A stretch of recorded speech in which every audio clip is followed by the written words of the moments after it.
For this particular problem, we're going to find where f of x is increasing and decreasing. What this is basically saying is we're going to take the derivative and see where it is greater than 0 and where it is less than 0. In order to do so, I need to first FOIL this out, which becomes x minus 1 times x minus 1. It now becomes x squared minus 2x plus 1 times x minus 3 from the top.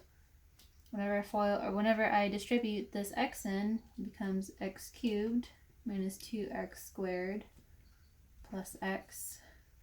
And now distributing this negative 3 into each term becomes negative 3x squared plus 6x minus 3. Now, combining like terms, it becomes x to the third minus 5x squared plus 7x minus 3. This will make it easier when finding the derivative using the power rule. It becomes 3x squared minus 10x plus 7. We can now set this equal to 0 and solve for x. In this particular problem, I will be using the AC method, and I will use factor by grouping. We can factor out a x, which we're left with 3x minus 7. We can factor out a negative 1, becomes 3x minus 7. We now get x minus 1 and 3x minus 7. We can now set each term equal to 0 and solve for x. X here will be 1, and x here will equal 7 over 3. We now need to find the domain of the actual function itself. Being that it is a cubic function, we know that it's all real numbers, so our domain for this particular function will be negative infinity to infinity.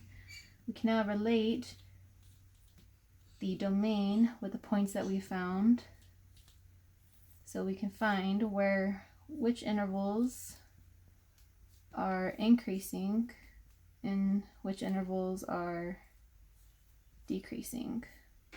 By doing so, you need to pick out a test point within each interval. So here I will pick 0, I will pick 2 for these, and 5. You can now plug in your test point into the derivative of the function itself. Whenever you plug 0 into the derivative, it becomes 7. Whenever you plug 2 into the derivative, it becomes negative 1. Whenever you plug 5 into the derivative, it becomes 32.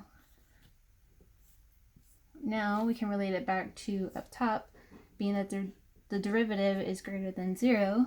This will be a increasing slope. Whenever we plug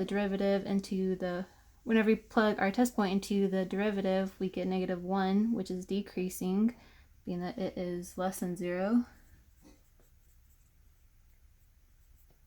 And being that this is a positive number, it will be increasing at the intervals on top.